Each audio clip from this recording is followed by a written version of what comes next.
it seems like there's a lot happening in NASCAR right now. There's obviously been some significant penalties the last couple of weeks. NASCAR versus the teams. There was a team owner meeting that didn't happen last week. It was certainly interesting. We've got drivers, it seems like, mad at each other every race. Again, not necessarily new, but just seems like the state of NASCAR is a little bit of a contentious place right now. So I'll come to you because you're there every week. Am I seeing things overblown there, or quell my concerns? Like, is NASCAR not as contentious as it seems from afar? Or are there some is it a little bit tense right now in the garage? Well, what's a contact sport? Yeah, I mean, look, I think the penalties and then the appeal process and the decisions of the panel, I think, confused everybody. Mm-hmm. I think that when this car was introduced, it was introduced with the owner's blessing that these parts were going to be policed at an exceptionally high level, and there would be no, if you touched them, it would be a massive penalty. And parts were found to be touched and changed, and there was a penalty, and then it was partially overturned. It wasn't all the way overturned; it was partially overturned. They gave some of the points back, but it's just confused the hell out of everything. Yeah, and that's got to get fixed. Because there are car owners that are telling their teams, hey, if you do this, you're going to be in trouble. And the problem is, if every car owner needs to be telling everybody that, because that's the only way this car is going to work. So whatever happened with that appeal process and whatever door got cracked to allow that to be partially reversed, that needs to be shut. Mm-hmm. And whatever happened, so that at the end of the day, something was done to the car and it wasn't a massive penalty that couldn't be reversed, that's got to get fixed. Because clearly it was cloudy, right? Clearly it was cloudy. It can't be cloudy. Like, whatever happened there, and unfortunately we don't really know what happened because that stuff's not public. Right. It's got to get fixed. If not, this entire process with this car doesn't work. Car owners need to be able to look their car chiefs, crew chiefs, aerodynamicists, team leaders and say, you cannot touch these parts. That's how it has to be. And if you touch these parts and you get caught, you've put your job in jeopardy. That's how it has to be.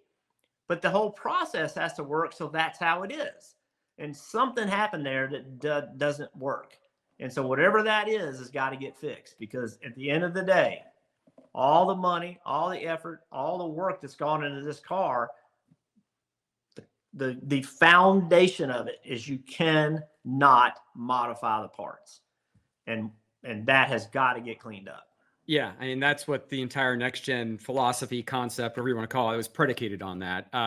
Two follow-ups on that, though, from what you just said. You mentioned that we don't get a lot of information about this. NASCAR said they're going to take the step of they're going to start displaying illegal parts or parts found in violation, as they used to do at their hauler every week. Good move for NASCAR. Should they go even further? Should they put everything on display? Should they be more transparent about what the violations are? I think everything should be transparent. I think everything. I think the appeal process. I think they should turn the camera on and let us all watch it. I think we should all be privy to all the information, because if not, you don't understand it. Yeah. It feels inconsistent. I mean, Collie got a penalty and theirs didn't get over to, I need to understand it. I need as a hardcore fan, I need to know what in the hell just happened. Yeah. And if I'm running a race team, I need to know what happened. If I'm driving a race car, I need to know what happened. Because am I being treated fairly? Is that guy being treated fairly? All that has to be in the open, and that's a different mindset than it's ever happened. I think that's where NASCAR is headed, with some of the trying to display the parts and trying to make things more public, because we need to be able to learn from other people's mistakes. And what NASCAR has always been afraid of is that you learn from other people's willingness to be creative. And so that makes you be creative. But in this world where the parts cannot be touched, then if they were touched and something happened where the full penalty didn't happen, then that has to get fixed, and it has to get fixed now. And displaying what happened would only help make that be fixed, because you could go back and say, okay, you moved this, right? You did this. Yeah. Can't do that anymore. Yeah. Right. And so, yeah, I just think it's a different world. I just think you don't treat it like you treated it 10 years ago. You treat it like you need to treat it today. Yeah. I mean, there's great opportunity here, right? Because if everybody has the same stuff, then nothing's proprietary to some degree, right? Like, you should be able to be transparent. You should be able to be 100% transparent. And then even to the point where the communication between the team and NASCAR, like, should be transparent. Like, if you requested and said, hey, I got a problem with my part, I need to do this with it, that should be in an open forum where every team sees it and knows about it. Yeah. Because then other teams could say, hey, no, that's wrong. Right. You know, we're not doing that. Why are you letting them do that? You know what I mean? And then, you know, there's a method to the madness, and why NASCAR puts teams next to each other in the garage, why they don't allow car covers at certain times, there's a method to that madness, and the garage kind of polices itself. I say open it up even more.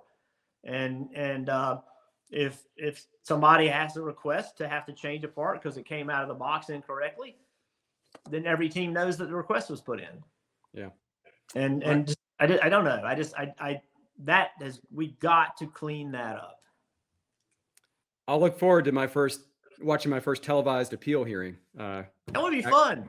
I think we'd all be on board. Didn't you try to get Roush to let you argue in appeal hearing once? Yeah? I tried to get Childress to let me argue. Oh, Childress. Okay. Yes, I did. I wanted to go argue it. It would have been, I don't know if it'd been fun or not, but I watched Judge Judy a lot. I think I could do it. Yeah. I'd like to see your skills as a litigator, just as I would have liked to have seen Denny Hamlin in real time last week. But I know that would have been great to watch. Denny cool. Hamlin in action. Yeah, maybe another time. All right, man. As always, appreciate the time. Thanks for being here. Thank you, buddy. Hi, I'm Parker Kligerman. For more access like this from Pit Road, be sure to click and subscribe to the Motorsports on NBC YouTube channel.